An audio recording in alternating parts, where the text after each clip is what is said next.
जो 6 दरखास्तें आज ताहिर सिपरा साहब के पास लगी हुई थी, ये वो दरखास्तें हैं, ये वो बुरी जमानतें थीं जिसमें इमरान खान साहब अदालत में पेश हुए।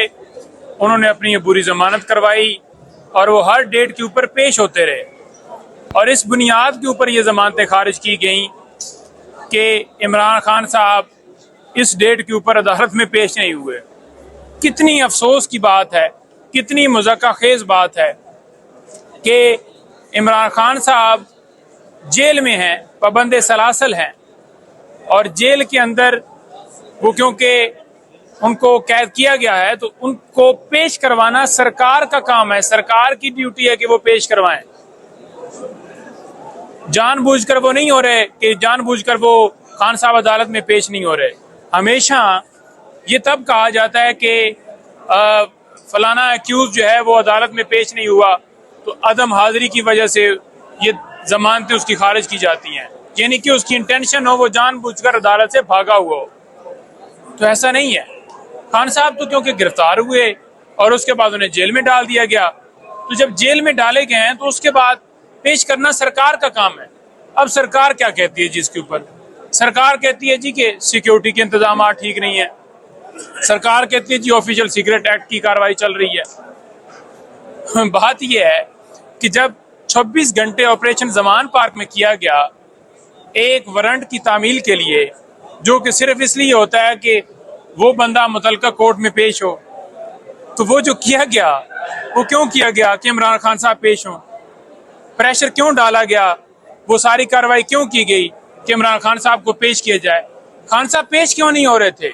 खान साहब इस वजह से पेश नहीं हो रहे थे कि वजीराबाद में हमला हुआ, इमरान खान साहब को इंजरीज थी, मेडिकल रेस्ट के ऊपर थे, हमने कानून के मुताबिक एग्जाम्पशंस फाइल की, हमें एग्जाम्पशंस मिलती रहीं इसी बुनियाद के ऊपर कि वो पेश नहीं हो सकते क्योंकि मेडिकली वो फिट नहीं है और सिक्योरिटी के खदशात थे। F8 कचहरी में F8 में रोजाना वाक़े होते थे। उन दिनों भी एक ताज़ा मर्डर हुआ था, तो हमने कहा कि जुडिशल कम्प्लेक्स में वो पेश होंगे जब ट्रांसफर की जाएंगी अदालतें, और बाद में ट्रांसफर हुई और उनकी सेहत ठीक हुई और वो पेश हुए। उस वक्त सारे ऑपरेशन हो रहे थे। लेकिन आप देख, साइफर केस के अंदर जमानत 9 तारीख के लिए फिक्स हो गई है। नैब अलकादर ट्रस्ट केस, तोशा खाना नैब वाला केस, वो भी 9 तारीख के लिए फिक्स हो गया इस्लामाबाद हाई कोर्ट में। और हम पूरी उम्मीद करते हैं कि मेरिट के ऊपर फैसला दिया जाएगा और खान साहब की जमानत फौरन। साइफर केस के अंदर तो देर करनी नहीं चाहिए क्योंकि ये हमारे लिए बहस कौम एक शर्मिंदगी वाला मामला है कि बाहर से धमकी मिलती है और हम अपनी हुकूमत जो चल रही है, बेहतरीन मईशत जो है वो रेट जा रहा है और उस धमकी की सूरत में वजीर आजम को हटा भी देते हैं और साथ ही हटा के उसे गिरफ्तार करके FIR भी देकर अमेरिका को कापी भिजवा देते हैं कि ये लें जी आपके हुक्म की तामील होगी। प्राइम मिनिस्टर जो हल्फ लेता है उस हल्फ के अंदर ये शामिल है कि कोई भी ऐसा मामला जो अपनी जो मुल्क के अंदर जो अपनी कौम को वो बताना जरूरी समझे तो वो बता सकता है। ये प्रोटेक्शन उनका हल्फ देता है, ये उनके हल्फ में शामिल है। तो उन्होंने क्यों बताया? उन्होंने इसलिए बताया क्योंकि हमारे इंटरनल मामलात के अंदर मुदाखलत की गई और उनका ये फर्ज था कि वो बताएं। और कोड्स नहीं शेयर किए गए बल्कि जो साइफर था उसको डीक्लासिफाइड किया गया। डीक्लासिफाइड करके उसका तर्जमा, उसका मफहूम जो है वो कौम को बताया गया कि इस तरह से हमारे अंदरूनी मामलात में मुदाखलत हो रही है। अब साइफर केस की समाअत अभी भी हाई कोर्ट के अंदर बेशक ओपन हो गई है। बड़ी मैं वाज़ेह करना, कंफ्यूजन है लोगों को कि शायद अब जो है वो जो ओपन ट्रायल होगा, जो ट्रायल कोर्ट के अंदर जो है समाअत है, जो जेल के अंदर है, वो इसी तरह से सीक्रेट हो रही है। उन दरखास्तों के ऊपर फैसला महफूज है, अभी तक उसके ऊपर फैसला नहीं हो रहा। 25 तारीख का फैसला महफूज किया हुआ है। हम ये कह रहे हैं कि अदालत वहां पर अडयाला जेल में जा ही नहीं सकती। अदालत को जो शिफ्ट किया गया है, वो जो नोटिफिकेशन है, वो नोटिफिकेशन को कलअदम करार दिया जाए।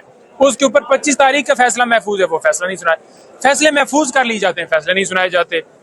दरखास्तें लगती हैं, दरखास्तें अडजन कर दी जाती हैं। तो इसे कहते हैं कि जो आर्टिकल 10A के तहत फेयर ट्रायल नहीं मिल रहा, ड्यू प्रोसेस नहीं हो रहा।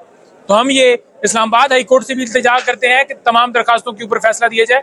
सुप्रीम कोर्ट से भी इस्तदा करते हैं कि वहां पर 90 डेज के अंदर इलेक्शन वाला मामला पेंडिंग है, ऑफिशियल सीक्रेट एक्ट और आर्मी तरमीमी एक्ट के अंदर जो दरखास्त तरमीमी जो बिल किया था उसके ऊपर दी हुई है वो पेंडिंग है, और इसके साथ साथ वहां पर जो सिविलियन का मिलिट्री ट्रायल है नहीं हो सकता, इस हवाले से दरखास्त पेंडिंग है, वो नहीं हो रहा डिसाइड।